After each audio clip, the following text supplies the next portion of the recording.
Debate with Smriti Paruthikkad. ബി.ജെ.പിയുടെ A class മണ്ഡലത്തിൽ മത്സരിക്കാൻ ആളില്ലായിരുന്നു എന്നതാണ് പാർട്ടി സംസ്ഥാന അധ്യക്ഷന്റെ വാക്കുകളിൽ നിന്നും മനസ്സിലാകുന്നത്. കൊടുത്ത 3 പേരുടെ പട്ടികയിലെ 2 പേർ വിമുഖത കാട്ടി.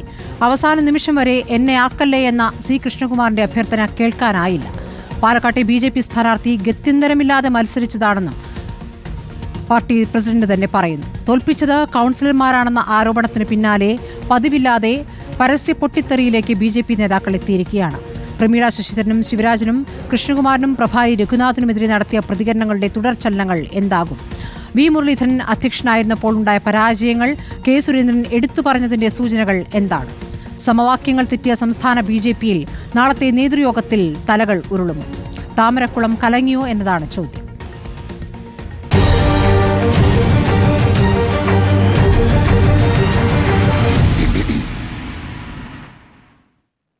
ഡോക്ടർ ബി ജയരാജ്, ബി.ജെ.പിയിൽ നിന്നുണ്ടായിരിക്കുന്ന പ്രതികരണങ്ങളെ എങ്ങനെയാണ് കാണുന്നത്?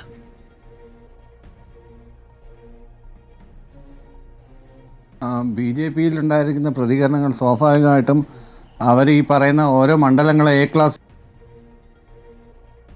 ലിസ്റ്റ് ചെയ്തിട്ടോ അല്ലെങ്കിൽ അവർ ജയിക്കാൻ പോകുന്നു കുറെ വ്യക്തമാകുന്നില്ല. ഇവിടെ യഥാർത്ഥത്തിൽ എന്താ സംഭവിച്ചതെന്ന് വെച്ച് കഴിഞ്ഞാൽ എന്താണെന്ന് വെച്ച് കഴിഞ്ഞാൽ RSSന്റെ പ്രവർത്തനം മന്ദീഭവിച്ചിരിക്കുകയാണ് സംസ്ഥാനത്തൊട്ടാകെ. നമുക്കെല്ലാം അറിയുന്ന കണക്കല്ലേ, UP കഴിഞ്ഞാൽ RSSന് ഏറ്റവും കൂടുതൽ ശാഖകളുള്ള സംസ്ഥാനമാണ് കേരളം. പക്ഷേ കേരളത്തിലെ ബി.ജെ.പിയുടെ പോക്ക് അവരുടെ RSSന്റെ തീവ്ര ഹിന്ദുത്വമായിട്ട് അത്ര അടുത്ത് പോകുന്നില്ല എന്ന് അല്ല, പിന്നെ ഈ അഴിമതി ആരോപണങ്ങൾ, മറ്റിടപാടുകൾ, സ്വാധീന ശക്തികൾ, അത് കേന്ദ്രത്തിൽ ചെലുത്തുന്ന സ്വാധീനം, ഇതൊക്കെ അവരെ വളരെ അധികം അലോസരപ്പെടുത്തുന്നുണ്ട്. അവരുമായിട്ട് സംസാരിക്കുമ്പോൾ നമുക്കറിയാൻ കഴിയും. അത്തരത്തിലുള്ള ഒരു RSSന്റെ മെല്ലെപ്പോക്കായിരിക്കണം ഒരുപക്ഷെ പാലക്കാട്. പിന്നെ 2 കാരണങ്ങളുണ്ട്. ഒന്ന്, കഴിഞ്ഞ പ്രാവശ്യം മത്സരിച്ചത് ഈ ശ്രീധരനെ പോലുള്ള ഒരാളാണ്. പിന്നെ മോഡിയുടെ ഇമ്പാക്റ്റ് മാക്സിമം ആയിട്ട് നിൽക്കുന്ന ഒരു സമയം. ഈ 2 ഫാക്ടേഴ്സ് വർക്ക് ചെയ്തുകൊണ്ടാണ് അത്രയും ഒരു വോട്ട് അവിടെ ഉണ്ടായത്. അത് വെച്ച് നോക്കുവാണെങ്കിൽ ശരിക്കും അത്രയൊക്കെ വോട്ടേ വരാൻ സാധ്യതയുള്ളൂ ബി.ജെ.പിക്ക്. പിന്നെ കുറച്ച് വോട്ടുകൾ കോൺഗ്രസ്സിലോട്ട് പോയിട്ടുണ്ട്. അതെങ്ങനെയാണ് പർച്ചേസ് ചെയ്തതാണോ ഇനി എന്താണെന്ന് നമുക്കുള്ളത് അന്വേഷണത്തിലൂടെ തെളിയത്തുള്ളൂ. എന്തായാലും കുറച്ച് RSSന്റെ വോട്ടുകളല്ല ബി.ജെ.പിയുടെ വോട്ടുകൾ കോൺഗ്രസ്സിലോട്ട് പോയിട്ടുണ്ടെന്ന് തന്നെയാണ് രാഹുൽ മാങ്കൂട്ടത്തിൻ്റെ ഭൂരിപക്ഷം കാണിക്കുന്നത്. പിന്നെ ബി.ജെ.പിയിലെ ഉള്ളിലെ പടലപ്പിണക്കങ്ങൾ ഇന്നും ഇന്നലെയും തുടങ്ങിയതല്ല. റാസ്പുട്ടിൻസ് എന്നൊക്കെ പറയുന്നതൊക്കെയല്ലേ, കൊള്ളസംഘങ്ങൾ അങ്ങോട്ടും ഇങ്ങോട്ടും കൊള്ളയടിച്ച പണം പങ്കുവയ്ക്കാൻ വേണ്ടി അങ്ങോട്ടും ഇങ്ങോട്ടും പ്രശ്നങ്ങൾ ഉണ്ടാക്കുന്ന പോലെ അതിനെ കാണാൻ പറ്റൂ. നമുക്ക് അറിയാവുന്നതാണ്. മെഡിക്കൽ കോളേജ് പിന്നെ അംഗീകാരം കൊടുക്കുന്നത് തൊട്ട് ഇങ്ങോട്ടുള്ള എല്ലാ പെട്രോൾ പമ്പ് നടത്തുന്നത് തൊട്ട് അതിൻ്റെ ഓരോ മോർച്ച പ്രവർത്തകരും വാങ്ങുന്ന പൈസയും അതിൻ്റെ ശബ്ദരേഖകളും ഒക്കെ നമുക്കിന്ന് സോഷ്യൽ മീഡിയയിൽ അവൈലബിൾ ആണ്. അല്ലാതെ തന്നെ അതിൻ്റെ ഓഡിയോ ക്ലിപ്പിങ്സ് മറ്റേത് മറിച്ചത് ഇതെല്ലാം അവൈലബിളാണ്. അപ്പം എത്രമാത്രം അഴിമതിയിൽ 2 വർഷത്തെ 2 ടേം കേന്ദ്രം ഭരിച്ചതിലോടുകൂടി അവരെത്രമാത്രം അഴിമതിയിൽ മുങ്ങി താന്നു പോയി എന്നുള്ളതിൻ്റെ പ്രത്യക്ഷ ഉദാഹരണങ്ങളാണ് ഇതെല്ലാം കാണിക്കുന്നത്. അപ്പോൾ അങ്ങനെയുള്ളൊരു പാർട്ടിക്ക് സ്വാഭാവികമായിട്ടും ഇലക്ഷൻ മത്സരിക്കുന്ന ജനങ്ങളുടെ അടുത്ത് ഇതൊക്കെ ഉത്തരം പറയേണ്ടി വരും. മറ്റു പല വിഷയങ്ങളാണ്, രാഷ്ട്രീയമല്ല പാലക്കാട് പ്രധാനമായി ചർച്ച ചെയ്തതെങ്കിൽ കൂടിയും ഇടതുപക്ഷം ഉയർത്തിപ്പിടിച്ചൊരു രാഷ്ട്രീയമുണ്ട്. ആ രാഷ്ട്രീയം ഉയർത്തി തന്നെയാണ് അവിടെ നടന്നത്. പക്ഷേ മാധ്യമങ്ങൾ പലപ്പോഴും പോയത് ആ രാഷ്ട്രീയത്തിൽ നിന്നും കേന്ദ്രഭരണത്തിനെതിരെയുള്ള വിലയിരുത്തലിനെതിരെ നിന്നൊക്കെ മാറി വേറൊരു ചർച്ചയും വേറൊരു അജണ്ടയും സൃഷ്ടിക്കുകയായിരുന്നു. അത് കുറേയെങ്കിലും ആളുകൾ സ്വാധീനിച്ചുണ്ടാവണം. കുറേയധികം ആ ഒരു അർത്ഥത്തിൽ മാധ്യമങ്ങൾ അവരുടെ പങ്ക് വളരെ ഭംഗിയായി നിർവഹിച്ചു എന്ന് വേണം പറയാൻ. അല്ലാതെ ഈ രാഷ്ട്രീയമായിട്ടൊരു ചർച്ച പാലക്കാട് നടന്നു എന്ന് അതിനിടയ്ക്ക് മുനമ്പം പിടിച്ചുകൊണ്ട് വന്നിട്ടൊരു ശ്രമം നടത്തി. അതും പരാജയപ്പെട്ടു. അതിനുശേഷം പിന്നീട് ഓരോരോ വിവാദങ്ങൾ വന്നു. ആ വിവാദങ്ങളിലായിരുന്നു, സംവാദങ്ങളിലായിരുന്നില്ല ആദ്യം തൊട്ട് തന്നെ താല്പര്യം പാലക്കാട് പോലുള്ള ഉപതെരഞ്ഞെടുപ്പിൽ. എന്തായാലും തെരഞ്ഞെടുപ്പിൻ്റെ ഫലം വന്നു, ബി.ജെ.പി ജയിച്ചില്ല. തുടർന്നുണ്ടാകുന്ന പടലപ്പിണക്കങ്ങൾ, അങ്ങോട്ടും ഇങ്ങോട്ടും വാളോങ്ങി നിൽക്കുന്ന നേതാക്കന്മാർ, മൂപ്പിളമ തർക്കങ്ങൾ, ഇതൊക്കെ സ്വാഭാവികമായിട്ടും അത്തരം ഒരു ബിക്കറിംഗ് ആയിട്ടുള്ളൊരു പാർട്ടിയിൽ സ്വാഭാവികമായിട്ടും ഉണ്ടാകുന്നതാണ്. എല്ലാവരും അവരവരാണ് സുപ്രധാന നേതാക്കന്മാരെന്നുള്ളൊരു ഈഗോ ഒരു വർക്ക് ചെയ്യുന്നൊരു സമയം കൂടെയാണ്. വി മുരളീധരൻ ABPയുടെ അഖിലേന്ത്യാ ഭാരവാഹിത്വത്തിലൊക്കെ ഇരുന്ന ആളാണ്. അതുകൊണ്ട് കേന്ദ്രമന്ത്രിമാരുമായിട്ടൊക്കെ അടുത്ത ബന്ധമുണ്ട്. സുരേന്ദ്രൻ അങ്ങനെയല്ല, വേറെ രീതിയിലാണ് വന്നത്. ശോഭാ സുരേന്ദ്രൻ വന്നിട്ട് കുറച്ചുകൂടെ ഡൗൺ ടു എർത്താണ്, ജനങ്ങളുമായിട്ട് ബന്ധമുള്ള ഒരു സ്ത്രീയാണ്. അവരും ഇടയ്ക്ക് ചില പ്രശ്നങ്ങളിലൊക്കെ പെട്ടുപോയിട്ടുണ്ട്. അപ്പോൾ ഇതൊക്കെയാണ് അവിടെ പ്രധാനമായിട്ട് അവരുടെ ഉള്ളിലുള്ള പ്രശ്നങ്ങൾ. അപ്പോൾ ഇതിനകത്ത് ഞാൻ നേരത്തെ പറഞ്ഞത് കണക്കല്ല, കൊള്ള മുതൽ പങ്കുവയ്ക്കാനും അത് എങ്ങനെ അത് ഇത് ചെയ്യണമെന്നും ഒക്കെ ഉള്ള ചർച്ചയാണ് അവിടെ നടക്കുന്നത്. അതിൻ്റെ ഭാഗമായിട്ട് ഞങ്ങൾക്കൊന്നും കിട്ടിയില്ല എന്നൊക്കെയുള്ള പ്രതീക്ഷയുണ്ട്. ആ ഒരു പ്രതീക്ഷയുടെ അടിസ്ഥാനത്തിലും ഇങ്ങനെയൊക്കെ ഇലക്ഷൻ വർക്കിൽ അതൊരു എണ്ണയിട്ട യന്ത്രം പോലെ പ്രവർത്തിച്ചെങ്കിൽ മാത്രമേ ഒരു ഇലക്ഷൻ വർക്ക് സമ്പൂർണ്ണമാകത്തുള്ളൂ. പ്രത്യേകിച്ച് കേഡർ സംവിധാനമുള്ള ഒരു പാർട്ടിയിൽ എപ്പോഴാണ് അതിന് നിലയ്ക്കലുണ്ടാകുമ്പോൾ അല്ലെങ്കിൽ നിലയ്ക്കുമ്പോഴാണ് ഇത്തരത്തിലുള്ള അസ്വാരസ്യങ്ങൾ ഉടലെടുക്കുന്നതും അവർ ഒരേ സ്വരത്തിൽ സംസാരിക്കാതാവുന്നതും പല രീതിയിൽ മുള്ളും മുനയും വെച്ച് മറുപടി പറയേണ്ടി വരുന്നതും ഇന്നിപ്പോൾ നമ്മൾ കണ്ടു. മുള്ളും മുനയും വെച്ച് മറുപടി പറയുന്ന സുരേന്ദ്രനെ മുരളീധരനെതിരെയുള്ള പ്രത്യക്ഷത്തിൽ തന്നെ കൃത്യമായിട്ട് തന്നെ പറഞ്ഞു രേഖപ്പെടുത്തിയത് 3 തെരഞ്ഞെടുപ്പിൽ അദ്ദേഹമായിരുന്നല്ലോ സംസ്ഥാന പ്രസിഡന്റ്. എന്നിട്ട് എന്തായിരുന്നു അതിൻ്റെ റിസൾട്ട് എന്നൊക്കെ അദ്ദേഹം ഭംഗിന്തരേണ സൂചിപ്പിക്കുകയുണ്ടായി. ഞങ്ങൾ തമ്മിൽ തെറ്റിക്കാൻ ശ്രമിക്കരുതെന്നൊരു മുൻകൂർ ജാമ്യം എടുത്തെങ്കിലും വളരെ വ്യക്തമാണ് കാര്യങ്ങൾ. അതുപോലെ തന്നെ ഓരോരുത്തരും പിന്നെ MT രമേശൊക്കെ പൊതുവെ ഇപ്പം ഇല്ല, പൊതുരംഗത്ത് തന്നെ വളരെ കുറവാണ്, മാധ്യമങ്ങളിലധികം വരാറില്ല. അതുപോലെയുള്ള ഒരുപാട് നേതാക്കന്മാർ മാറി നിൽക്കുന്നവരുണ്ട്. RSSുമായിട്ട് ബന്ധപ്പെട്ടിട്ടുള്ള ഒരുപാട് BJP നേതാക്കന്മാർ RSSൻ്റെ ബാക്ക്ഗ്രൗണ്ടുള്ള ആളുകൾ പൊതുവേ മാറി നിൽക്കുകയാണ്. അതെന്താണെന്ന് ചോദിച്ചു കഴിഞ്ഞാൽ ഇതൊക്കെയാണ്. അവരൊരു കേഡർ സ്വഭാവത്തിൽ വളർന്നു വന്നു, അവരുദ്ദേശിച്ച കാര്യങ്ങളൊന്നും നടക്കുന്നില്ല. അവർ നിസ്വാർത്ഥമായി ഇതിനുവേണ്ടി പ്രവർത്തിച്ച കുറേയധികം ആളുകളുണ്ട്. ഇപ്പോൾ കാര്യം എന്തൊക്കെ പറഞ്ഞാലും നമ്മൾ ഫാസിസ്റ്റ് സംഘടന എന്നൊക്കെ വിളിച്ചാലും ഒരു ചിട്ടയായ പ്രവർത്തനവും ഡിസിപ്ലിനും ഒക്കെ ഉള്ളൊരു പാർട്ടിയാണ് ഒരു സംഘടനയാണ് രാഷ്ട്രീയ സ്വയംസേവക സംഘം. അതിനകത്തുനിന്ന് BJPയിലേക്ക് വന്നവർ അല്ലാതെ തന്നെ BJPയിലേക്ക് വന്നവരൊക്കെ തമ്മിലൊരു അന്തരമുണ്ട്. അപ്പം ഇതിനകത്ത് ആ തീവ്ര ഹിന്ദുത്വ നിലപാട്, സോഫ്റ്റ് ഹിന്ദുത്വ നിലപാട്, ഇങ്ങനെയൊക്കെയുള്ള ചില നിലപാടുകളുടെ മാറ്റിമറിച്ചിലുകളുണ്ട്. അപ്പോൾ അതുകൊണ്ട് ഈ തത്വവാദത്തിൽ അടിസ്ഥാനപ്പെടുത്തിയിട്ടുള്ള ആളുകൾക്ക് പൊതുവേ ഒരു വിമുഖ ഇലക്ഷന് വ്യക്തമാണ്. അത് കൃഷ്ണകുമാറിനെതിരെ വർക്ക് ചെയ്യുന്നു ഞാൻ പറയില്ല.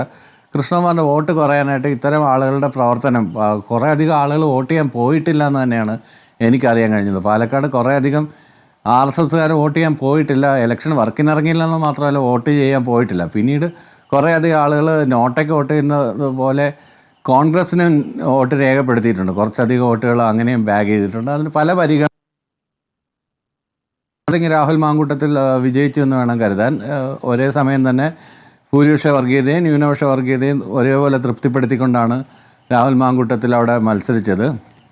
അതിൻ്റെയൊക്കെ അനധിവിദൂര ഭാവിയിൽ അതിൻ്റെയൊക്കെ ഇമ്പാക്റ്റ് കേരള പൊളിറ്റിക്സിൽ എങ്ങനെ ഉണ്ടാവും എന്നൊക്കെ പറയാൻ പ്രവചനാതീതമാണ്.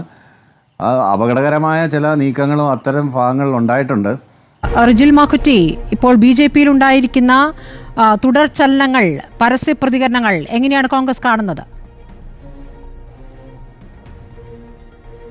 ശ്രീമതി യഥാർത്ഥത്തിൽ BJPക്ക് ഒരു തരത്തിലും വളർച്ചയില്ലാതിരിക്കണം എന്ന് ആഗ്രഹിക്കുന്ന ആളുകളാണ് ഞങ്ങൾ. കാരണം BJP ഒരു രാഷ്ട്രീയ പാർട്ടിക്ക് അപ്പുറത്തേക്ക് ഒരു വർഗീയത മാത്രം പറയുന്ന, വെറുപ്പ് മാത്രം പറയുന്ന, തെരഞ്ഞെടുപ്പ് രംഗത്തേക്ക് മനുഷ്യ മനസ്സുകളെ തമ്മിലടിപ്പിക്കാൻ ശ്രമിക്കുന്ന ഒരു പ്രസ്ഥാനമാണ്. അപ്പോൾ ആ പ്രസ്ഥാനം എങ്ങനെയെങ്കിലും തകരണം എന്ന് ആഗ്രഹിക്കുന്ന ആളുകളാണ് ഞങ്ങൾ. അപ്പോൾ സ്വാഭാവികമായും അവരുടെ സ്വയം കൃതാനാർത്ഥം അവർ ആ രൂപത്തിലേക്ക് എത്തിക്കൊണ്ടിരിക്കുന്നു എന്നുള്ളതാണ്.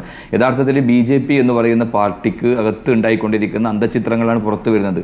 നാട്ടിൽ നമ്മൾ ഒരു തെരഞ്ഞെടുപ്പ് രംഗത്തായാലും അല്ലെങ്കിൽ പൊതുരാഷ്ട്രീയ രംഗത്തായാലും ഏത് നിലപാട് ഉയർത്തിക്കൊണ്ടാണ് അവർ മുമ്പോട്ട് വരുന്നത്. അവർക്ക് രാഷ്ട്രീയത്തിനപ്പുറത്തേക്ക് അല്ലെങ്കിൽ ജനതാല്പര്യത്തിനപ്പുറത്തേക്ക് അവർക്ക് മറ്റ് താല്പര്യങ്ങളാണ്. ഇപ്പോൾ ഇവിടെ ഈ തെരഞ്ഞെടുപ്പിൽ നേതൃത്വം കൊടുത്ത സുരേന്ദ്രൻ തന്നെ, അയാൾ അവിടെ കൊടകര കുഴൽപ്പണ കേസുമായി ബന്ധപ്പെട്ടിട്ട് വലിയ രൂപത്തിലുള്ള ആരോപണ വിധേയനായി നിൽക്കുകയാണ്. ഇത് ഞങ്ങൾ പറയുന്ന ആരോപണത്തിനപ്പുറത്തേക്ക് അവരുടെ പാർട്ടിക്കകത്ത് തന്നെ വലിയ രൂപത്തിലുള്ള ആരോപണങ്ങൾ ഉയർന്നു വന്നിട്ടുണ്ട്. കേരളത്തിന്റെ സമീപകാല ചരിത്രത്തിൽ ഇതുപോലെ അഴിമതിക്കാരനും ഇതുപോലെ കൊള്ളക്കാരനും ഇതുപോലെ കള്ളപ്പണക്കാരനുമായ ഒരു സംസ്ഥാന പ്രസിഡന്റ് BJPക്കകത്ത് ഉണ്ടായിട്ടില്ല. വർഗീയത പറയുന്നതിൽ അവർ മുന്നിലാണെങ്കിൽ പോലും സുരേന്ദ്രൻ ഇത് രണ്ടിലും ഒരുപോലെയാണ്. ഒരു വർഗീയത പറയാനും ഒരു മടിയില്ലാത്ത ആളാണ്, അതുപോലെ പണം കൊള്ള നടത്താനും ഒരു മടിയില്ലാത്ത ആളാണ് എന്ന് നമുക്ക് എല്ലാവർക്കും അറിയാം. അപ്പോൾ അങ്ങനെയുള്ള ഒരാളാണ് ആ തെരഞ്ഞെടുപ്പ് നയിക്കുമ്പോൾ പാലക്കാട് ജനങ്ങൾ വിഡ്ഢികളൊന്നുമല്ലല്ലോ. അവർ കൃത്യ ബോധ്യമുണ്ട്. തെരഞ്ഞെടുപ്പ് രംഗത്തൊക്കെ പ്രചരണ രംഗത്തൊക്കെ പറഞ്ഞ കാര്യങ്ങളൊക്കെ നമ്മുടെ മുമ്പിലുണ്ട്. ഇതാ നിങ്ങളെ കൽപ്പാത്തി ഉൾപ്പെടെ ഇതാ വഖഫ് കൊണ്ടുപോകാൻ പോകുക എന്നൊക്കെയുള്ള പ്രചാരവേലയാണ് അവർ നടത്തിയത്. തീർച്ചയായിട്ടും അവർക്ക് മറ്റു തരത്തിലുള്ള പ്രചാരവേലകളുമായി മുമ്പോട്ട് പോയി സ്ഥാനാർത്ഥി പ്രഖ്യാപനത്തിനകത്ത് ജയിച്ചു, ഞങ്ങളാണ് പാലക്കാട് പിടിച്ചടക്കി, അതുകൊണ്ട് പ്രതിപക്ഷ നേതാവിന് വേണ്ടി കണ്ടകശനിയാണ്, രാജിവെച്ച് പോകേണ്ടി വരും എന്നൊക്കെയാണ് പറഞ്ഞത്. ഏത് ആത്മവിശ്വാസത്തിലാണ് അയാൾ ഇങ്ങനെ പറഞ്ഞതെന്ന് നമുക്കറിയാൻ സാധിക്കില്ല. കാരണം പാലക്കാട് BJPക്കകത്ത് അതിശക്തമായ രൂപത്തിലുള്ള പ്രതിഷേധങ്ങൾ ഉണ്ടായിട്ടുണ്ട്. അവിടെ അവരുടെ കോട്ടകൊത്തളങ്ങൾ എന്ന് പറയുന്ന മൂത്താന്തറ, വടക്കന്തറ പോലെയുള്ള സ്ഥലങ്ങളിൽ ഉൾപ്പെടെ BJPയുടെ കോട്ടയായിരുന്നു. അവിടെയൊക്കെ വലിയ രൂപത്തിലുള്ള ചോർച്ചയാണ് അവർക്ക് സംഭവിച്ചുകൊണ്ടിരിക്കുന്നത്. അപ്പോൾ തീർച്ചയായും അവിടെ നിന്ന് പ്രത്യേകിച്ച് BJP മുക്തമായി പാലക്കാട് പാലക്കാട് മാറുന്നു എന്നുള്ളത്. അത് ആശാവഹമായ സൂചനയാണ്. ഇപ്പോൾ സന്ദീപ് വാര്യർ ആ വെറുപ്പിന്റെ ഫാക്ടറിയിൽ നിന്നാണ് അദ്ദേഹം പിന്നെ മതേതര പ്രസ്ഥാനമായി കോൺഗ്രസിലേക്ക് വന്നത്. തീർച്ചയായും ഇന്നലകളിൽ വെറുപ്പുൽപാദിപ്പിച്ച ഒരു വലിയ സംവിധാനത്തിന്റെ ഭാഗമായി നിൽക്കുന്ന ആളുകൾ കൂട്ടത്തോടെ ആ വെറുപ്പിന്റെ ഫാക്ടറിയിൽ നിന്ന് ഇതുപോലെ സന്ദീപ് വാര്യർ എടുത്ത നിലപാടിന്റെ ഭാഗമായി വരുന്നു എന്നതിന്റെ തെളിവായി തന്നെ നമുക്ക് കാണാം. പ്രത്യേകിച്ച് അങ്ങനെ BJP നശിച്ചു പോകണം. കാരണം ഈ നാട്ടിനകത്ത് നമുക്ക് മനസ്സമാധാനത്തോടെ ജീവിക്കാനും സ്വസ്ഥമായി കിടന്നുറങ്ങാനും സാധിക്കുന്ന ഒരു അന്തരീക്ഷത്തിലേക്ക് ഈ നാട് പോകുമ്പോൾ വളരെ സന്തോഷകരമാണ്. കാരണം BJPയുടെ അന്തചിത്രം എന്ന് പറയുന്നത് BJP നാടിന് ചെയ്തുകൊണ്ടിരിക്കുന്ന ദോഷങ്ങളെ കുറിച്ച് നമുക്ക് എല്ലാവർക്കും അറിയുന്നത് കൊണ്ട് ആ പാർട്ടി എങ്ങനെയെങ്കിലും തകരണം എന്ന് ആഗ്രഹിക്കുന്നതാണ്. അപ്പോൾ അതുകൊണ്ട് ഈ രൂപത്തിൽ തന്നെ തകരട്ടെ എന്നുള്ളതാണ് എനിക്കിവിടെ സൂചിപ്പിക്കാനുള്ളത്. ശരി, BJP ഈ ചർച്ചയിൽ എത്തിയിട്ടില്ല. പകരം നിരീക്ഷകനായി വലതുപക്ഷ നിലപാടെടുക്കുന്ന മിഥുൻ വിജയകുമാറാണുള്ളത്. മിഥുൻ, ഇപ്പോൾ BJPയിലെ പരസ്യ പ്രതികരണങ്ങൾ കണ്ടല്ലോ. അപ്പോൾ മറ്റു പാർട്ടികൾ ഇത് കണ്ട് സന്തോഷിക്കുന്നുണ്ട്. യഥാർത്ഥത്തിൽ BJP ഇവിടെ എന്തായാലും വളരാനാകാത്ത സാഹചര്യം സ്വയം സൃഷ്ടിക്കുന്നു എന്നുള്ളതാണ്. അപ്പോൾ A ക്ലാസ് മണ്ഡലം എന്ന് പറയുന്ന പാലക്കാട് പോലും മത്സരിക്കാൻ ആളില്ലായിരുന്നു എന്ന രൂപത്തിലാണെന്ന് ഇപ്പോൾ K സുരേന്ദ്രൻ പറഞ്ഞത്. എത്രത്തോളം അത് വിശ്വസിക്കാനാകും? അതിലേക്ക് ഞാൻ വരാം. ഇവിടെ മറ്റ് പാർട്ടികൾ സന്തോഷിക്കുന്നത്, എനിക്കിപ്പോ കോൺഗ്രസ് സന്തോഷിക്കുന്നത് എന്തായാലും മനസ്സിലാകും, കാരണം അവരവിടെ ജയിച്ചിരിക്കുകയാണ്. പക്ഷെ ഇവിടെ CPMന്റെ പ്രതിനിധി ജയരാജ് പറഞ്ഞ കാര്യങ്ങളൊക്കെ കേട്ടിട്ട് എനിക്ക് അത്ഭുതം തോന്നുകയാണ്. കാരണം 2011 ശേഷം പാലക്കാട് അവർ 3-ാം സ്ഥാനത്ത് തുടർച്ചയായി വന്നുകൊണ്ടിരിക്കുന്ന ഒരു പാർട്ടിയാണ്. പ്രത്യേകിച്ച് ഒരു ചലനം ഉണ്ടാക്കാൻ സാധിച്ചിട്ടില്ല. 3-ാം സ്ഥാനം എന്തുകൊണ്ട് കിട്ടുന്നു എന്ന് ചോദിച്ചു കഴിഞ്ഞാൽ അത് 4-ാം സ്ഥാനക്കാരൻ അത്രയും വീക്ക് ആയതുകൊണ്ട് എന്ന് മാത്രമേ അവിടെ പറയാനുള്ളൂ. അപ്പം അങ്ങനെയുള്ളൊരു പാർട്ടിയാണ് ഇവിടെ എന്താ പറയുക BJP ഒക്കെ പരിഹസിക്കുന്നതും അല്ലെങ്കിൽ ഈ പാർട്ടിയുടെ പ്രവർത്തനങ്ങളെ കുറിച്ചൊക്കെ വിമർശിച്ചോളൂ. പക്ഷെ അതിൽ എന്തൊരു യുക്തി വേണ്ടേ? കാരണം അദ്ദേഹം ഇവിടെ പറയുന്നത് അഴിമതിയെ കുറിച്ചൊക്കെയാണ്. അപ്പൊ അഴിമതിയെ കുറിച്ച് പറയുകയാണെങ്കിൽ നമുക്ക് ഈ ഡോളർ കള്ളക്കടത്തും അല്ലെങ്കിൽ സ്വർണ്ണ കള്ളക്കടത്ത്, PP കിറ്റ് തട്ടിപ്പ്, അല്ലെങ്കിൽ CMR എക്സാലോജിക് തട്ടിപ്പ്, അപ്പൊ ഇങ്ങനെയുള്ള കാര്യങ്ങളൊക്കെ എടുത്തിട്ട് കഴിഞ്ഞാൽ CPM ഇവിടെ ഒരു മണ്ഡലത്തിൽ പോയിട്ട് ഒരു ബൂത്തിൽ പോലും ജയിക്കാൻ പാടില്ല. അപ്പം അഴിമതി അല്ല ഇവിടുത്തെ വിഷയം. ഇവിടെ BJPയെ ബാധിച്ച ഒരുപാട് ഫാക്ടേഴ്സ് ഉണ്ട്. തീർച്ചയായിട്ടും BJP അനലൈസ് ചെയ്യേണ്ട കാര്യങ്ങളാണ്. അതിനെ BJP എത്രത്തോളം സീരിയസ് ആയിട്ട് അനലൈസ് ചെയ്യുന്നു എന്ന കാര്യത്തിൽ എനിക്ക് സംശയമുണ്ട്. അപ്പൊ അതിനൊരു ക്രിട്ടിക്കൽ ആസ്പെക്ടിൽ നോക്കി കാണുകയാണെങ്കിൽ BJPയെ ബാധിച്ച ഒരുപാട് ഫാക്ടേഴ്സ് ഉണ്ട്. ഇപ്പം ഈ മുനിസിപ്പൽ ചെയർപേഴ്സൺ ആയിരുന്ന പ്രിയ അജയന്റെ റെസിഗ്നേഷനിൽ തുടങ്ങി സന്ദീപ് വാര്യർ പാർട്ടി വിട്ടു പോകുന്നത്. അപ്പം BJPക്ക് ഉള്ളിലെ ഫാക്ഷണൽ പൊളിറ്റിക്സ് അവിടെ ഒരുപാട് എവിഡന്റ് ആയിരുന്നു, അത് വളരെ ട്രാൻസ്പെറന്റ് ആയിരുന്നു. BJP എത്രത്തോളം അവിടെ ഫാക്ഷണൽ പൊളിറ്റിക്സ് ഇല്ല, പാലക്കാട് എല്ലാവരും ഒന്നിച്ച് പ്രവർത്തിച്ചു എന്നൊക്കെ പറഞ്ഞു കഴിഞ്ഞാലും ഇങ്ങനെയുള്ള ഫാക്ടേഴ്സ് അവിടെ BJP ഒരുപാട് ബാധിച്ചിട്ടുണ്ട്. പിന്നെ 2024 ഇലക്ഷന്റെ ഒരു പാറ്റേൺ എടുത്ത് നോക്കുകയാണെങ്കിൽ ആക്ച്വലി 2021 എന്നൊരു ഇലക്ഷൻ ചാപ്റ്ററിനെ അതിൽ നിന്ന് മൈനസ് ചെയ്ത് കഴിഞ്ഞാൽ BJP എന്തായിരുന്നു 2021 മുമ്പ് അത്ര തന്നെയായിരുന്നു 2024 ഇലക്ഷനിലും കിട്ടിയത്. അപ്പം ഈ ഒരു ഫാക്ടർ നമ്മൾ എടുത്തു നോക്കുകയാണെങ്കിൽ ഈ ശ്രീധരൻ ഉയർത്തിയ വോട്ടിംഗ് പെർസെന്റേജ് എത്രയായിരുന്നു, അത് അത്ര തന്നെ കുറഞ്ഞു എന്നാണ് ഞാൻ മനസ്സിലാക്കുന്നത്. കാരണം ഈ ശ്രീധരൻ മത്സരിക്കുമ്പോൾ അദ്ദേഹം അതിന്റെ മുമ്പത്തെ ഇലക്ഷനുമായി ബന്ധപ്പെട്ട് താരതമ്യം ചെയ്ത് നോക്കുകയാണെങ്കിൽ 6.26% കൂട്ടിയത്. അത് ഇപ്പം 6.71% കുറഞ്ഞിട്ടുണ്ട്. അപ്പം 2016 ശോഭാ സുരേന്ദ്രൻ മത്സരിച്ച സമയത്ത് എത്രയാണോ ഉള്ളത് അതിനോട് ചേർന്ന് നിൽക്കുന്ന ഒരു വോട്ടിംഗ് പെർസെന്റേജ് ഒരു വോട്ട് ഷെയർ ആണ് BJPക്ക് ഇപ്പോഴും ഉള്ളത്. BJP തന്നെ സമ്മതിക്കുന്ന കാര്യം അവർക്ക് ഏറ്റവും അധികം സ്വാധീനമുള്ള നഗരസഭയിൽ പാലക്കാട് ടൗണിൽ വോട്ട് നഷ്ടപ്പെട്ടു എന്നുള്ളതാണല്ലോ. അപ്പോൾ BJP വോട്ട് ഏത് തരത്തിൽ ഇങ്ങനെ നഷ്ടപ്പെട്ടു എന്നുള്ള ഒരു കാര്യം പരിശോധിക്കണമല്ലോ. അവിടെയാണ് C കൃഷ്ണകുമാർ അവിടെ അനഭിമതനായിരുന്നു എന്ന പ്രമീള ദേവി തന്നെ പ്രതികരിക്കുന്നത്. അപ്പോൾ അവിടെ തന്നെ അംഗീകരിക്കപ്പെടാത്തൊരു സ്ഥാനാർത്ഥിയെ അവിടെ നിർത്തുന്നു. ആ സ്ഥാനാർത്ഥിക്ക് തന്നെ ഗത്യന്തരമില്ലാതെ മത്സരിക്കേണ്ടി വരുന്നു. വേറെ 2 സ്ഥാനാർത്ഥികൾ ആകാൻ ഉന്നയിക്കപ്പെട്ട 2 പേരുകൾ അവർ പിന്മാറുന്നു. എന്തുകൊണ്ടാണ് A ക്ലാസ് മണ്ഡലത്തിൽ അങ്ങനെ സംഭവിക്കുന്നത്? ഇപ്പൊ കൃഷ്ണകുമാർ അവിടെ മത്സരിക്കാൻ അർഹനല്ലാത്തൊരു സ്ഥാനാർത്ഥി എന്നല്ല, പക്ഷെ BJPക്ക് അവിടെ ഒരു ചലനം ഉണ്ടാക്കേണ്ടിയിരുന്നെങ്കിൽ അവിടെ കുറച്ചുകൂടി ഒരു ശക്തനായ സ്ഥാനാർത്ഥി. ഇപ്പം ഈ ശ്രീധരൻ ഒരു വലിയൊരു ഫാക്ടർ ആയിരുന്നു. കാരണം അദ്ദേഹം ഒരു ന്യൂട്രൽ ഇമേജ് ഉള്ള ആളാണ്, മെട്രോമാൻ, ഒരു ടെക്നോക്രാറ്റ്, അല്ലെങ്കിൽ എന്താ പറയുക ഒരു ഇൻഫ്രാസ്ട്രക്ചർ ഡെവലപ്മെന്റ്, ഇങ്ങനെയുള്ള കാര്യങ്ങളൊക്കെ പ്രോമിസ് ചെയ്യുന്ന യൂത്ത് അപ്പീലുള്ള ഒരാളെ പ്രൊജക്ട് ചെയ്യാൻ BJPക്ക് സാധിച്ചിരുന്നു. ശോഭാ സുരേന്ദ്രൻ മത്സരിച്ചപ്പോഴും അതേപോലെ തന്നെ ശോഭാ ഫാക്ടർ അവിടെ ഉണ്ടായിരുന്നു. പക്ഷേ കൃഷ്ണകുമാർ ഫാക്ടർ എന്നൊരു ഫാക്ടർ അവിടെ നമുക്ക് ചൂണ്ടിക്കാണിക്കത്തക്ക ഒന്നുമില്ല. ഇപ്പം BJPയുടെ പാലക്കാട്ട് മത്സരങ്ങളൊക്കെ എടുത്ത് നോക്കുകയാണെങ്കിൽ അവിടെ ഏറ്റവും കൂടുതൽ BJPയുടെ വോട്ട് ഷെയർ കൂട്ടിയത് ശ്രീ O രാജഗോപാലാണ്. അതിനുശേഷം അത് സാധിച്ചത് ശോഭാ സുരേന്ദ്രനാണ്. അതിലും താഴെയാണ് ആക്ച്വലി ഈ ശ്രീധരൻ എന്താ പറയാ വോട്ടിംഗ് ഇൻക്രിമെന്റ് ഉണ്ടാക്കിയിട്ടുള്ളത്. അപ്പം ഇങ്ങനെ ഒരു പാറ്റേൺ എടുത്ത് നോക്കുകയാണെങ്കിൽ അതിൽ കൃഷ്ണകുമാർ അത്രയും ഇവരുമായിട്ട് കമ്പയർ ചെയ്യാൻ പറ്റിയൊരു നേതാവായിരിക്കില്ല. പക്ഷെ കൃഷ്ണകുമാർ അവിടേക്ക് പറ്റിയൊരു സ്ഥാനാർത്ഥി അല്ല എന്ന് പറയുന്നതിൽ യുക്തിയില്ല. കാരണം കൃഷ്ണകുമാറിന്റെ രാഷ്ട്രീയം തുടങ്ങിയ കാലം മുതൽക്കേ പാലക്കാട് പ്രവർത്തിക്കുന്ന ഒരു നേതാവാണ്. യുവമോർച്ചയിൽ അദ്ദേഹം പ്രവർത്തിച്ചിട്ടുണ്ട്, പാലക്കാട് തന്നെ ഫോക്കസ് ചെയ്തുകൊണ്ട്.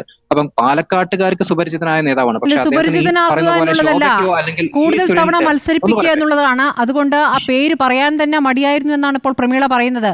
എന്താണ് ശ്രീകൃഷ്ണകുമാറേ ഉള്ളോ എന്നൊരു ചോദ്യം പ്രവർത്തകരിൽ നിന്ന് തന്നെ ഉയരുന്നു എന്നുള്ളതാണ്. അല്ല, കൂടുതൽ തവണ മത്സരിക്കുന്ന നേതാവിന് അപ്പീലില്ല എന്ന് പറഞ്ഞാൽ കെ എം മാണിക്കും ഉമ്മൻചാണ്ടിക്കും ഒന്നും അപ്പീലില്ല എന്ന് പറയുന്ന പോലെ ആയിരിക്കും. കൂടുതൽ തവണ മത്സരിക്കുന്ന അവരൊക്കെ ജയിച്ച് മുന്നേറിയവരാണ്. അല്ല, കൃഷ്ണകുമാർ BJP ഇവിടെ ജയിക്കുന്നത് വളരെ എന്താ പറയാ, BJP ഇവിടെ സ്ഥിരം ജയിക്കുന്ന ഒരു പാർട്ടി ഒന്നുമല്ലല്ലോ. BJP വളർന്നു വരുന്ന ഒരു പാർട്ടിയാണ്. അപ്പം കൃഷ്ണകുമാർ എന്ന നേതാവിന് അവിടെ അപ്പീലില്ല എന്ന് പറഞ്ഞാൽ അത് ശരിയായിരിക്കില്ല. കാരണം കൃഷ്ണകുമാർ ശ്രീ VS അച്യുതാനന്ദനെതിരെ മത്സരിച്ചിട്ട് അവിടെ വലിയൊരു സ്വന്തം മണ്ഡലത്തിലെ നേതാക്കൾക്കിടയിൽ സ്വീകാര്യത ഇല്ലാത്ത ഒരാളെ എങ്ങനെ അവിടെ മത്സരിപ്പിക്കാനാകും? നമ്മൾ കണ്ടതാണല്ലോ, ശിവരാജനും പ്രമീളാദേവിയും ഒക്കെ വോട്ട് പിടിക്കാൻ പോകുന്നു. പക്ഷെ അവർ യഥാർത്ഥത്തിൽ വോട്ട് പിടിക്കുകയാണോ ചെയ്തത്, ഉള്ള വോട്ട് നഷ്ടപ്പെടുത്തുകയാണോ ചെയ്തതെന്നുള്ള ചോദ്യമുണ്ടല്ലോ. ഈ കൗൺസിലർമാരുടെ തന്നെ ബൂത്തുകളിൽ വോട്ട് കുറഞ്ഞിട്ടുണ്ട്. അപ്പോൾ അതിനിടയാക്കിയതാരാണ്? ഈ സാഹചര്യങ്ങളൊന്നും അറിയാതെയല്ലല്ലോ അവിടെ കൃഷ്ണകുമാർ സ്ഥാനാർത്ഥിയാക്കപ്പെടുന്നത്. അപ്പോൾ വിജയിക്കേണ്ടതില്ല എന്നൊരു തീരുമാനം അല്ലെങ്കിൽ അങ്ങനെ ഒരു ആലോചന വേറെ രൂപത്തിൽ ഉണ്ടായിരുന്നു എന്ന് വേണമെങ്കിൽ സംശയിക്കാം. അല്ല, അവിടെ ഒരു അനലിറ്റിക്കൽ ഫെയിലിയർ ഉണ്ടായിട്ടുണ്ട്. തീർച്ചയായിട്ടും അവർക്ക് പ്രോപ്പർ ആയിട്ടുള്ള ഒരു അനാലിസിസ് നടത്താൻ സാധിച്ചില്ല. അതിന്റെ മറ്റൊരു കാരണം എന്താണെന്ന് വെച്ചാൽ 2024 ജനറൽ ഇലക്ഷൻ പാറ്റേൺ എടുത്ത് നോക്കുകയാണെങ്കിൽ പോലും നഗര മേഖലകൾ കേന്ദ്രീകരിച്ചുള്ള വോട്ടുകൾ നല്ല കുറവുണ്ടായിട്ടുണ്ട്. എനിക്ക് തോന്നുന്നു ഒരു 500ഓളം വോട്ടുകളുടെ വർധനവ് മാത്രം, മീൻസ് ഒരു ഇൻക്രിമെന്റ് മാത്രമേ അവിടെ കണ്ടിട്ടുള്ളൂ ശ്രീധരൻ മത്സരിച്ചതുമായി കമ്പയർ ചെയ്ത് നോക്കുകയാണെങ്കിൽ. പക്ഷെ ആ പാറ്റേൺ പോലും ഒബ്സർവ് ചെയ്തിട്ട് BJPക്ക് ഒരു തിരുത്തൽ അവിടെ കൊണ്ടുവരാൻ സാധിച്ചില്ല. അല്ലെങ്കിൽ അതിനെ ഒബ്സർവ് ചെയ്ത് അവർക്കൊരു വോട്ടിംഗ് സ്ട്രാറ്റജി അല്ലെങ്കിൽ അങ്ങനെ ഒരു സ്ട്രാറ്റജി ഉണ്ടാക്കാൻ അവർക്ക് സാധിച്ചില്ല എന്നതൊരു ഫാക്ടാണ്. അപ്പം ഈ ഫാക്ടേഴ്സ് ഒക്കെ തന്നെ കണക്കിലെടുത്തുകൊണ്ട് വേണം നമ്മൾ ഈ ഒരു ഇലക്ഷൻ നോക്കി കാണുക. മാത്രമല്ല, സന്ദീപ് വാര്യർ പാർട്ടി വിട്ടു പോയത് അത് എത്ര തന്നെ BJP അതിനെ എന്താ പറയാ BJPയെ എഫക്ട് ചെയ്തിട്ടില്ല എന്ന് പറഞ്ഞാൽ പോലും അത് നന്നായി ബാധിച്ചിട്ടുണ്ട് എന്നാണ് നമുക്ക് മനസ്സിലാക്കാൻ സാധിക്കുന്നത്. അപ്പം BJPയെ ഇത്തവണ പ്രതിക്കൂട്ടിലാക്കിയ അല്ലെങ്കിൽ BJPക്കെതിരെ നടന്ന ക്യാമ്പയിൻ വളരെ സ്ട്രോങ് ആയിരുന്നു. മാത്രമല്ല, രാഹുൽ മാങ്കൂട്ടത്തലിന് അവിടെ ഉണ്ടായിരുന്ന ഒരു സ്റ്റാർ ഇമേജ് അതും അവിടെ കണക്കിലെടുക്കേണ്ടതാണ്. കാരണം രാഹുൽ മാങ്കൂട്ടത്തലിനെ ഒരു സ്റ്റാർ ആക്കിയത് ഒരു പക്ഷേ കേരള പോലീസ് തന്നെയായിരിക്കും. അദ്ദേഹത്തിന്റെ വീട് വളഞ്ഞ് അദ്ദേഹത്തെ അറസ്റ്റ് ചെയ്യുന്നു. അപ്പൊ അങ്ങനെ ഒരു സ്റ്റാർ പരിവേഷമുള്ള ഒരു വ്യക്തി മത്സരിക്കുന്നു. അദ്ദേഹത്തിന് ഷാഫി പറമ്പിലിന്റെ സപ്പോർട്ടുണ്ട്. മാത്രമല്ല, അദ്ദേഹത്തിന് ഈ പറഞ്ഞ പോലെ ന്യൂനപക്ഷങ്ങളുടെ സപ്പോർട്ടുണ്ട്. എനിക്ക് തോന്നുന്നു ന്യൂനപക്ഷങ്ങൾക്ക് അപ്പുറത്തേക്ക് അദ്ദേഹത്തിന് ഈ പറഞ്ഞ പോലെ തീവ്ര മതവികാരമുള്ള പാർട്ടികളുടെ സപ്പോർട്ട് പോലും കിട്ടിയിട്ടുണ്ട്. ഈ നഗരസഭയിലെ വോട്ട് നഷ്ടപ്പെട്ടതിനൊക്കെ തീവ്ര സ്വഭാവമുള്ളവരുടെ പിന്തുണയോടുകൂടിയാണ് എന്ന് BJP പറയുന്ന കുറച്ച് കഷ്ടമാണ്. അല്ല, രാഹുൽ മാങ്കൂട്ടത്തിൽ ഞാൻ ഒറ്റ കാര്യം ചോദിക്കട്ടെ, രാഹുൽ മാങ്കൂട്ടത്തിൽ വിജയിച്ചു കഴിഞ്ഞു എന്ന് മനസ്സിലാക്കിയപ്പോ അവിടെ ആഹ്ലാദ പ്രകടനം നടത്തിയത് SDPI ആണ്. കോൺഗ്രസ്സുകാരെക്കാൾ മുന്നേ അവിടെ SDPI ആഹ്ലാദ പ്രകടനം നടത്തുന്നുണ്ട്. അപ്പം രാഹുൽ ആഗ്രഹിച്ചുകൊണ്ടോ ആഗ്രഹിക്കാതെയോ അവരുടെ വോട്ട് രാഹുൽ SDPയുടെ വോട്ട് കൊണ്ടാണോ ജയിച്ചത്? അങ്ങനെ ഒരു അഭിപ്രായമുണ്ടോ BJPക്ക്? അല്ല, SDPയുടെ വോട്ട് കൊണ്ട് മാത്രമെന്നല്ല ഞാൻ പറഞ്ഞത്. പല ഫാക്ടേഴ്സും കണക്കിലെടുക്കുന്നതിനോടൊപ്പം തന്നെ അതും നിങ്ങൾ കണക്കിലെടുക്കേണ്ട ഒരു കാര്യമാണ്. കാരണം റിജിൽ അതും കണക്കാക്കേണ്ടതാണ് എന്നുള്ള അഭിപ്രായത്തിൽ സ്മൃതി രണ്ട് കാര്യം എനിക്ക് പറയാനുള്ളത്. ഇപ്പോൾ BJP CPM ഇതേ ഒരേ നെറേറ്റീവാണ്. കാരണം ഇപ്പോൾ AKG സെന്ററിൽ നിന്നും മാരാർജി പോകുന്ന ഒരേ ക്യാപ്സ്യൂളാണ് ഇവർ കൊണ്ടുവരുന്നത്. അതാണ് ഇപ്പോൾ നമുക്ക് ഈ തെരഞ്ഞെടുപ്പ് വിജയത്തിന് ശേഷം ഒരേ ക്യാപ്സ്യൂൾ അടിച്ചുകൊണ്ടേ ഇരിക്കുകയാണ് ഇവർ. ഇപ്പോൾ തീർച്ചയായിട്ടും ഇപ്പോൾ കൽപ്പാത്തിയിലെ രാവിലെ കോലം വരക്കുന്ന SDPIക്കാരാണെന്ന് തോന്നുന്നു. അതോടൊപ്പം മൂത്താന്തറയും മറ്റേ നമ്മുടെ വടക്കുംതറയിലൊക്കെ അവിടെയൊക്കെ SDPIക്കാരുടെ പിന്നെ പ്രത്യേക സംവിധാനമുള്ള സ്ഥലത്തു നിന്നാണ് വോട്ട് കൂടിയത്. എന്താണ് ഇവർ പറയുന്നത്? നിങ്ങളുടെ പ്രത്യേകിച്ച് ഹിന്ദു മേഖലയിൽ നിങ്ങൾ പറയുന്ന നിങ്ങൾക്ക് വോട്ട് ചെയ്തിരിക്കുന്ന ബ്രാഹ്മണിക്കായിട്ടുള്ള പ്രത്യേകിച്ച് പിന്നെ ഈ സ്ഥലങ്ങളിൽ ഈ പറയുന്ന കൽപ്പാത്തി ഉൾപ്പെടെയുള്ള മേഖലകളിൽ നിന്നാണ് വോട്ട് ചോർന്നത് എന്നുള്ളതാണ്. എന്താ കാരണം എന്ന് അറിയൂ? നിങ്ങൾ അവിടെ ഷാഫി പറമ്പിൽ എന്ന് പറയുന്ന 13 വർഷക്കാലം MLA ആയി പ്രവർത്തിച്ച ഒരു ചെറുപ്പക്കാരൻ, ആ നാടിനെ നമുക്കറിയാൻ സാധിക്കും ഇതുപോലെ സ്നേഹിക്കുകയും അതുപോലെ അദ്ദേഹത്തെ സ്നേഹിക്കുകയും ചെയ്ത നാട്. ആ ചെറുപ്പക്കാരനെ ഈ BJPയുടെ ഒരു പിന്നെ ചാനൽ ഡിബേറ്റർ ഒരു ഓപ്പൺ ചർച്ച ചെയ്തത് അയാൾ തീവ്രവാദിയാണെന്ന്, ഷാഫി പറമ്പിലിനെ തീവ്രവാദിയാണെന്ന് വിളിച്ചപ്പോൾ തന്നെ അവിടെയുള്ള യഥാർത്ഥത്തിലുള്ള ഹിന്ദുക്കളായ ആളുകൾ ഇന്ന് BJPക്ക് വോട്ട് ചെയ്ത് ഉൾപ്പെടെയുള്ള ആളുകൾ ഇവർക്ക് പാഠം പഠിപ്പിക്കാൻ തീരുമാനിച്ചിട്ടുണ്ട്. ഷാഫി അങ്ങനെ കരുതേണ്ട ആളായിരുന്നു. മതനിരപേക്ഷ കേരളത്തിലെ ഏറ്റവും ഉജ്ജ്വലനായ ഒരു പോരാളിയാണ് ഷാഫി പറമ്പിൽ. അദ്ദേഹത്തിൻ്റെ നിലപാടുകൾ അങ്ങനെയായിരുന്നു. കൽപ്പാത്തി രഥോത്സവത്തിന് ഷാഫി വന്ന് തേര് തൊട്ടാൽ മാത്രം തേര് പോകുന്നൊരു ആ ഒരു സാഹചര്യത്തിലേക്ക് അത്രയേറെ ആ എല്ലാ ജനങ്ങളുടെ മനസ്സിനകത്തും തൻ്റെതായ വ്യക്തിമുദ്ര പതിപ്പിച്ച ഒരു ചെറുപ്പക്കാരന് തീവ്രവാദി എന്ന് ഈ പറയുന്ന ഭീകരവാദികളും അതോടെ വർഗീയവാദികളുമായിട്ടുള്ള BJPക്കാരൻ വിളിക്കുമ്പോൾ അവർ തന്നെ തിരിച്ചു കുത്തിയതാണ്. അപ്പോൾ അത് ഷാഫിക്കെതിരായിട്ടുള്ള വ്യക്തിപരമായ ആക്ഷേപം. അതോടൊപ്പം തന്നെ ഇവിടെ നേരത്തെ ഇതേ ഇടതുപക്ഷത്തിൻ്റെ പിന്നെ പ്രതിനിധിയും പറയുന്നത് അവിടെ പിന്നെ അപകടകരമായ കാര്യങ്ങൾ നടത്തുന്ന നിങ്ങളല്ലേ ഈ കേരളത്തിൻ്റെ രാഷ്ട്രീയത്തിൽ ഇതുപോലെ വർഗീയതയും അതോടൊപ്പം തന്നെ ന്യൂനപക്ഷ വർഗീയതയും ഭൂരിപക്ഷ വർഗീയതയും ഒരുപോലെ പ്രോത്സാഹിപ്പിച്ചുകൊണ്ട് മുമ്പോട്ട് പോയത്? ഷാഫി പറമ്പിൽ കഴിഞ്ഞ വടകരയിൽ മത്സരിക്കുമ്പോൾ നിങ്ങൾ ഉണ്ടാക്കി കാഫിർ സ്ക്രീൻഷോട്ട് ഉണ്ടാക്കി, എന്നിട്ട് ഷാഫിയെ ആ രൂപത്തിലേക്ക് ചിത്രീകരിക്കാൻ ശ്രമിച്ചു. ആ നാട്ടിലെ വടകരയിലെ ജനങ്ങൾ നിങ്ങളെ പിന്നെ ചവിട്ടി പുറത്താക്കിയില്ലേ? ടീച്ചറമ്മ ജീവിതത്തിൽ ഇല്ലാത്ത പരാജയം വെച്ച് വാങ്ങിയില്ലേ? ഇവിടെ നിങ്ങൾ എന്താ ചെയ്തത്? സന്ദീപ് വാര്യർ എന്ന് പറയുന്ന ഒരു BJP-ക്കകത്ത് ഇന്നലെ നിന്ന് അവിടുത്തെ വർഗീയ രാഷ്ട്രീയം പറഞ്ഞു നിന്ന് ഒരാൾ മാറി ചിന്തിച്ചു. അത്തരത്തിലുള്ള ഒരു നിലപാടിൽ നിന്ന് മാറി മതേതര പാർട്ടിയെ കോൺഗ്രസിനകത്ത് കടന്നു വന്നപ്പോൾ നിങ്ങൾ എന്താ ചെയ്തത്? നിങ്ങൾ ചെയ്തത് എന്താ? ആ രൂപത്തിലുള്ള ഒരു പ്രത്യേക പോളറൈസേഷനല്ലേ? അത് നിങ്ങൾ എന്താ ചെയ്യുന്ന അറിയോ? നിങ്ങൾക്ക് അവിടെ ജയിക്കാൻ സാധിക്കില്ല. നിങ്ങൾ പിന്നെ 2011 CPM-ന്റെ MLA ആയി നിന്ന പാലക്കാട് ഇപ്പൊ 3-ാം സ്ഥാനത്തേക്ക് തള്ളപ്പെട്ട ആളുകൾക്ക് നിങ്ങൾക്ക് ജയിച്ചില്ലെങ്കിലും അവിടെ എന്ത് ചെയ്യണം? BJP ജയിപ്പിക്കണം. സുരേന്ദ്രനേക്കാളും വലിയ ആവേശമായിരുന്നു എങ്ങനെ കൃഷ്ണകുമാരെ ജയിപ്പിക്കാൻ AK ബാലനും MV രാജേഷും ഒക്കെ എടുത്ത നിലപാട് നമ്മൾ കണ്ടിട്ടില്ലേ? ആ നിലപാടിന്റെ ഭാഗമായിട്ടല്ലേ നിങ്ങൾ ഇത്തരത്തിലുള്ള വൃത്തികേടുകളൊക്കെ കാണിച്ചത്? ആ വൃത്തികേടുകൾ കൂടിയുള്ള പ്രതിഷേധമായിരുന്നു ആ നാട്ടിലെ ജനങ്ങൾ. ഇത്രയും വലിയ ഭൂരിപക്ഷത്തിൽ ഞങ്ങൾ ജയിച്ചപ്പോൾ അത് SDP-യുടെ വോട്ടാണ് എന്നൊക്കെ പറഞ്ഞ് അവിടുത്തെ ജനങ്ങളെ ആക്ഷേപിക്കലാണ്. CPM എന്ന് പറയുന്ന പാർട്ടി ഇനി വരാനിരിക്കുന്ന വലിയ രൂപത്തിൽ ഉണ്ടാകാൻ പോകുന്ന തിരിച്ചടി നിങ്ങൾക്ക് ഉണ്ടാകും. നിങ്ങൾ ഈ നാട്ടിലെ ന്യൂനപക്ഷങ്ങളെ അതോടൊപ്പം തന്നെ മതനിരപേക്ഷവാദികളെ ഇത്തരത്തിലുള്ള ചാപ്പ കുത്തിക്കൊണ്ട് അവരെ അപമാനിക്കാൻ ശ്രമിച്ചാൽ അത് അംഗീകരിച്ച് മുന്നോട്ട് പോകുന്നവരല്ല. ജമാഅത്ത് ഇസ്ലാമിയുമായും SDP-യുമായും അതോടെ PDP-യുമായും ഒന്നിച്ച് മത്സരിക്കുകയും പിന്തുണ വാങ്ങുകയും ദേശാഭിമാനിയിൽ ഉൾപ്പെടെ മുഖപ്രസംഗം എഴുതുകയും അവർ ഞങ്ങളോട് സഹകരിക്കുന്നവരാണ് ജമാഅത്ത് ഇസ്ലാമി എന്നൊക്കെ പറയുകയും പിണറായി വിജയൻ അവരുടെ അമീറിന്റെ ഓഫീസിലേക്ക് പോയി പിന്തുണ ഉറപ്പിക്കുകയും ചെയ്ത ആളുകളാണ്. നിങ്ങൾക്ക് എപ്പോഴാണ് പ്രശ്നം വന്നത്? നിങ്ങൾക്ക് ഇപ്പോൾ അത്തരം ആളുകൾ നിങ്ങളുടെ RSS-മായി നിങ്ങൾ കൂട്ടുചേർന്ന് പിണറായി വിജയനെയും കുടുംബത്തെയും സംരക്ഷിക്കുന്നതിന് വേണ്ടി മോദിയുടെ പിന്തുണ വേണം. അതുകൊണ്ട് RSS-നെ സഹായിക്കാനുള്ള നിലപാടെടുത്ത് മോദിയുടെ ദയാദാക്ഷിണ്യത്തിന് വേണ്ടി ഈ നാട്ടിലെ മതനിരപേക്ഷതയെ ഒറ്റുകൊടുക്കുന്ന ഏജന്റായി പിണറായി വിജയൻ മാറിയിരിക്കുന്നു. അതുകൊണ്ടാണ് നിങ്ങൾ ഈ പാലക്കാട് പോലും നിങ്ങളുടെ സ്ഥാനാർത്ഥി വന്നതാരാ? കാലുമാറി വന്നവനെ നിങ്ങൾ സ്ഥാനാർത്ഥിയാക്കി. അവിടെ നിൽക്കുന്ന അരിവാൾ ചുറ്റിക നക്ഷത്രം അടയാളം എന്ന് പറയുന്ന ചിഹ്നം നിങ്ങൾ BJP-ക്ക് വേണ്ടി അടിയറ വെച്ചില്ലേ നിങ്ങൾ? എന്നിട്ടല്ലേ നിങ്ങൾ സ്ഥാനാർത്ഥി ആക്കിയത്? അതൊക്കെ അതിന്റെയൊക്കെ പിന്നെ ഇത് ഞങ്ങളുടെ മേലാണോ കുറ്റം ചുമത്തുന്നത്? ഞങ്ങളാണോ നിങ്ങൾ അത്തരത്തിലുള്ള നിലപാട് സ്വീകരിച്ചത്? ഞങ്ങൾ അന്തസ്സായി സ്ഥാനാർത്ഥിയെ പ്രഖ്യാപിച്ചു. യൂത്ത് കോൺഗ്രസ് സംസ്ഥാന അധ്യക്ഷൻ രാഹുൽ മാങ്കൂട്ടത്തിനെതിരായി നിങ്ങൾ നടത്താത്ത ഹീനമായ പ്രചരണങ്ങളില്ല. നിങ്ങൾ ഒരുമിച്ച് ട്രോളിയുമായി ബന്ധപ്പെട്ട്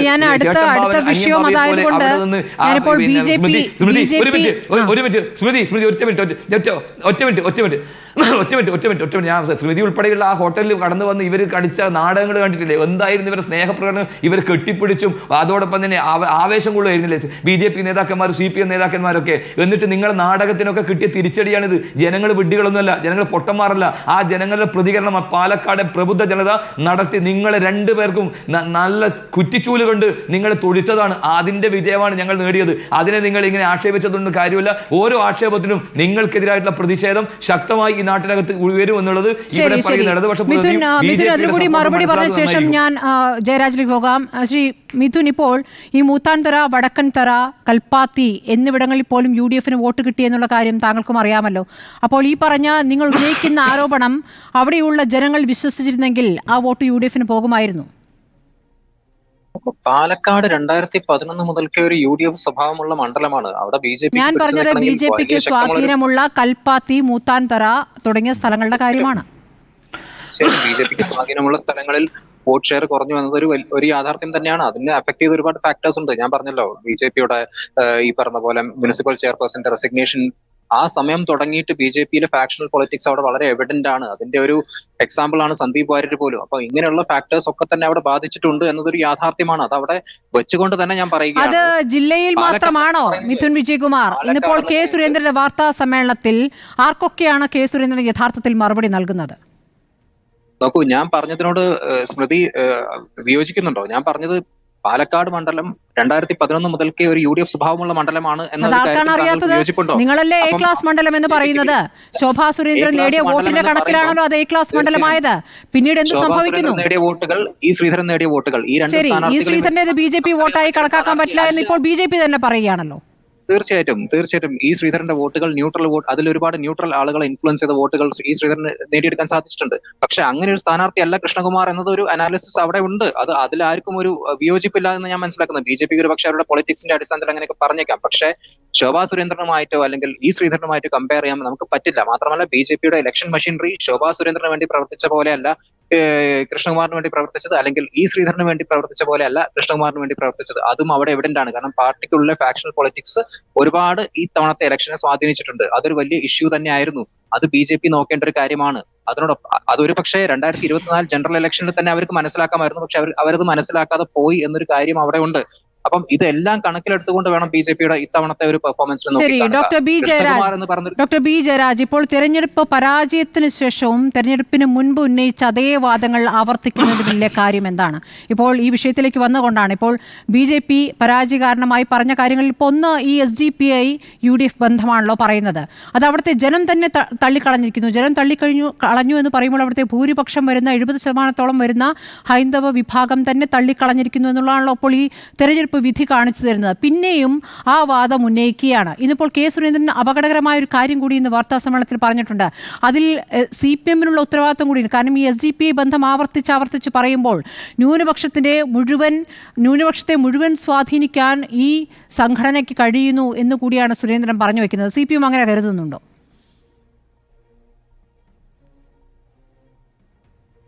സത്യസന്ധമായിട്ട് പറയുകയാണെങ്കിൽ എനിക്ക് റിജിൽ മാങ്കുറ്റിക്ക് ആദ്യമേ ഒരു മറുപടി കൊടുക്കാനുണ്ട്. ഈ ഷാഫി പറമ്പിൽ ശ്രീധരനെതിരെയുള്ള മത്സരം ജയിച്ചത് എങ്ങനെയാണ്? നമ്മൾ അമാസ് ചെയ്ത് വെച്ചിരുന്ന മതേതര വോട്ടുകൾ കൃത്യമായിട്ട് പോൾ ചെയ്തുകൊണ്ടാണ് ഈ ഷാഫി പറമ്പിൽ അവിടെ ജയിച്ചത്. അല്ലെങ്കിൽ അവിടെ ശ്രീധരൻ ജയിക്കുമായിരുന്നുള്ള കാര്യം പച്ചയായിട്ട് എല്ലാവർക്കും അറിയാവുന്ന കാര്യമാണ്. പിന്നീട് ബാക്കിയുള്ള രാഷ്ട്രീയത്തെക്കുറിച്ച് പറഞ്ഞത്, ഈ രാഷ്ട്രീയമൊക്കെ ഇവർ പറഞ്ഞ ഈ രാഷ്ട്രീയം, വിജയകുമാറൊക്കെ പറഞ്ഞ രാഷ്ട്രീയം, ഈ പറഞ്ഞ കുറേ ആരോപണങ്ങൾ പറഞ്ഞല്ലോ, ആ ആരോപണങ്ങളെല്ലാം എന്തുകൊണ്ട് ഇലക്ഷന് പറഞ്ഞില്ല എന്നുള്ളതാണ്. ഇലക്ഷൻ എന്താ ചെയ്തത്? ഇലക്ഷൻ ഓരോ വീട്ടിലും ചെന്ന് പച്ചയായ വർഗീയത പറഞ്ഞ് SDPIക്കാരൻ ഓരോ വീട്ടിലും ചെന്ന് പച്ചയായ വർഗീയത പറഞ്ഞാണ് അവിടെ വോട്ട് ചോദിച്ചിരിക്കുന്നത്. കോൺഗ്രസിൻ്റെ വോട്ടിംഗ് ശൈലി, വോട്ട് ചോദിക്കുന്ന ശൈലി അങ്ങനെ തന്നെ ആയിരുന്നു. പ്രത്യേകതരം ലഘുലേഖകൾ അടിച്ച് പ്രത്യേകതരം വീടുകൾ സെലക്ട് ചെയ്ത് പ്രത്യേകതരം ക്യാമ്പയിനിങ് ആണ് അവിടെ നടത്തിയത്. അതാണ് അപകടകരമെന്ന് ഞാൻ പറഞ്ഞത്. അത് അടുത്ത ചർച്ചയിലുണ്ടായത് ഞാൻ അധികം അതിനെക്കുറിച്ച് വിശദമാക്കുന്നില്ല.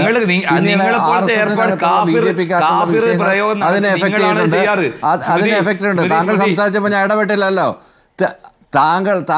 താങ്കൾ പറഞ്ഞപ്പോൾ ഞാൻ ഇടപെട്ടില്ലല്ലോ. എനിക്ക് സംസാരിക്കാനുള്ള അവസരമല്ലേ? താങ്കൾ 1 മിനിറ്റ് എന്നൊക്കെ പറഞ്ഞപ്പോൾ ധാരാളം സമയം തന്നെയല്ലേ?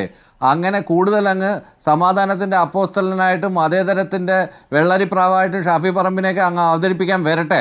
ജനം ഇതെല്ലാം തിരിച്ചറിയുന്നുണ്ട്. നടക്കുന്നത് പാലക്കാട്ടെ ജനത്തെ പരിഹസിക്കുകയാണോ താങ്കൾ?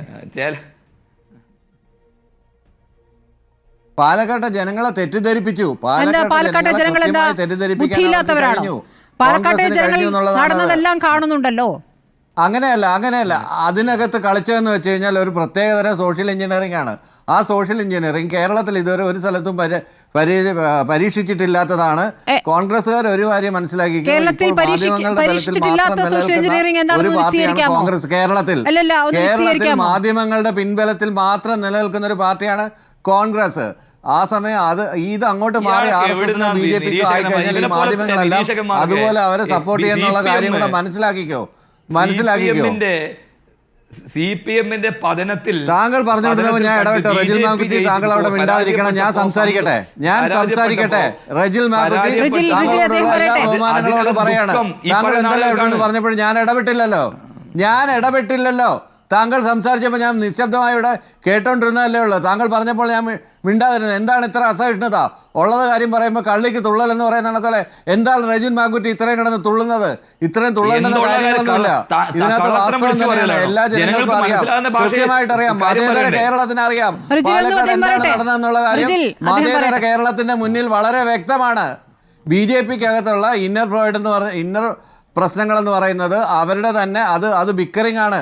കേരളത്തിനെ സംബന്ധിച്ചിടത്തോളം BJP ഈ പറഞ്ഞ കണക്കല്ല വോട്ട് ഷെയർ കൂടി എന്നൊക്കെ പറയുന്നില്ലേ? ഈ വോട്ട് ഷെയർ കൂടിയത് പോപ്പുലേഷൻ അടിസ്ഥാനപ്പെടുത്തിയൊന്ന് നോക്കൂ. അങ്ങനെ ഒരു വോട്ട് ഷെയർ ഒന്നും കൂടിയിട്ടൊന്നുമില്ല.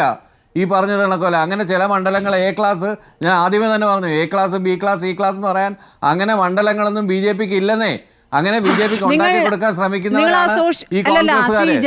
സോഷ്യൽ എഞ്ചിനീയറിംഗ് എന്താണെന്ന് വിശദീകരിക്കാമോ? നിങ്ങൾ പരീക്ഷിക്കാത്ത സോഷ്യൽ എഞ്ചിനീയറിംഗ് എന്താണെന്ന്, നിങ്ങൾ മുമ്പ് പരീക്ഷിക്കാത്ത എന്ത് സോഷ്യൽ എഞ്ചിനീയറിംഗ് ആണ് അവിടെ UDF പരീക്ഷിച്ചതെന്ന് വിശദീകരിക്കാമോ? പറഞ്ഞില്ല. ആ സോഷ്യൽ എഞ്ചിനീയറിംഗ് ഭൂരിപക്ഷ വർഗീയതയും ന്യൂനപക്ഷ വർഗീയതയെ ഒരേപോലെ തൃപ്തിപ്പെടുത്തുന്ന സോഷ്യൽ എഞ്ചിനീയറിംഗ്. അതെങ്ങനെയായിരുന്നു പറയാമോ?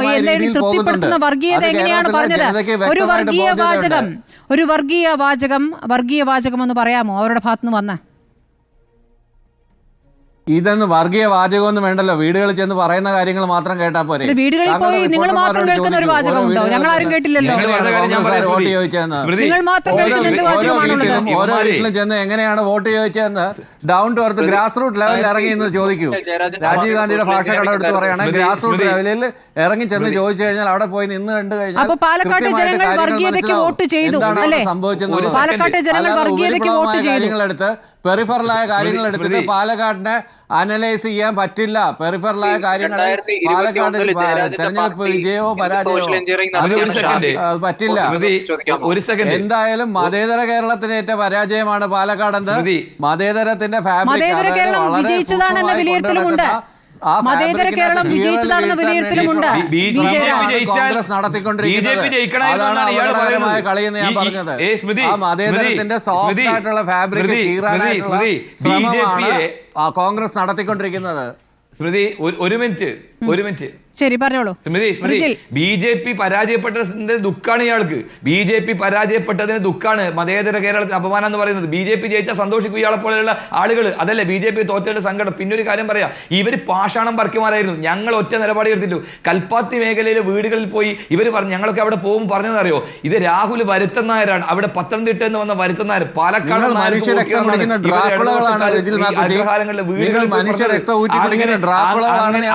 പാഷാണം പറക്കി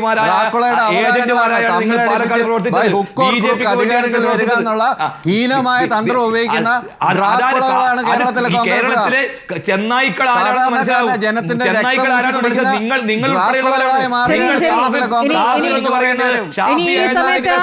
അല്ലല്ല വിഷയത്തിലെ ചോദ്യത്തിലേക്ക് ഒരിക്കൽ കൂടി മിഥുൻ വിജയകുമാർ. മിഥുൻ നാളെ BJP നേതൃയോഗമാണ്. മിഥുൻ നാളത്തെ നേതൃയോഗത്തിൽ ഈ പരാജയ കാരണങ്ങൾ ചർച്ച ചെയ്യപ്പെടുമോ? അങ്ങനെയെങ്കിൽ എന്താകും കെ സുരേന്ദ്രന്റെ ഭാവി? ഒന്ന് മിഥുനിലേക്ക് തൃത്താലയിൽ MP രാജേഷ് ഡീൽ ഉണ്ടായിരുന്നു, അതറിയാം നിങ്ങൾക്ക്. RSS വോട്ട് തൃത്താലയിൽ വാങ്ങി പാലക്കാട് CPM-ന്റെ വോട്ട് ഡീൽ ഉണ്ടായിരുന്നു. ആ ഡീല് പൊട്ടിയത് നിങ്ങളെ വോട്ട് കൊണ്ടൊന്നല്ല ഷാഫി ജയിച്ചത്, CPM-ന്റെ വോട്ട് കൊണ്ടല്ല ഷാഫി ജയിച്ചത്, അന്തസ്സായ മതനിരപേക്ഷവാദികൾ കൊടുത്ത വോട്ട് കൊണ്ടാ. ഞങ്ങൾ കഴിഞ്ഞ പാർലമെന്റ് 2021 നിങ്ങൾ രണ്ടുപേരും ഒന്നിച്ചു നിന്നുകൊണ്ട് ഈ ശ്രീധരൻ ജനങ്ങൾ മറന്നിട്ടൊന്നുമില്ല. നിങ്ങളെ ഒന്നിച്ചുകൊണ്ട് ഈ ശ്രീധരനെ തോൽപ്പിക്കാൻ നടത്തിയ പദ്ധതികളൊന്നും ഇവിടെ ജനങ്ങൾ മറന്നിട്ടൊന്നുമില്ല. അന്ന് CPM-ന്റെ പേജുകളിലൊക്കെ ഷാഫി മുത്താണെന്ന് പറഞ്ഞു പോയതൊക്കെ ഇപ്പോഴും അവിടെ കിടപ്പുണ്ട്. ഇവിടെ വന്നിട്ട് തല്ലുകൂടുകയും അപ്പുറത്തേക്ക് ഒരു ഇലക്ഷൻ വരുമ്പോ നിങ്ങൾ കൈകോർത്ത് മത്സരിക്കുന്നൊക്കെ ഇവിടെ ജനങ്ങൾക്ക് അറിയാവുന്നതാണ്. നല്ല രീതിയിൽ നിങ്ങൾ കുട്ടികളാക്കിയിട്ടുണ്ട് കേരളത്തിലെ ജനങ്ങളെ. അപ്പൊ ഇവിടെ വന്നിങ്ങനെ ജയരാജും റിജിനും തമ്മിൽ അടികൂടുന്നത് 2021 നിങ്ങളുടെ കൂട്ടുകെട്ടൊന്ന് പരിശോധിച്ച് നോക്കിയാൽ മാത്രം മതി. അല്ലല്ല BJP-യിലെ അന്തഃഛിദ്രം, BJP-ക്കകത്തെ ഭിന്നതയാണ് ചർച്ച ചെയ്തത്. വളരെ നന്ദി.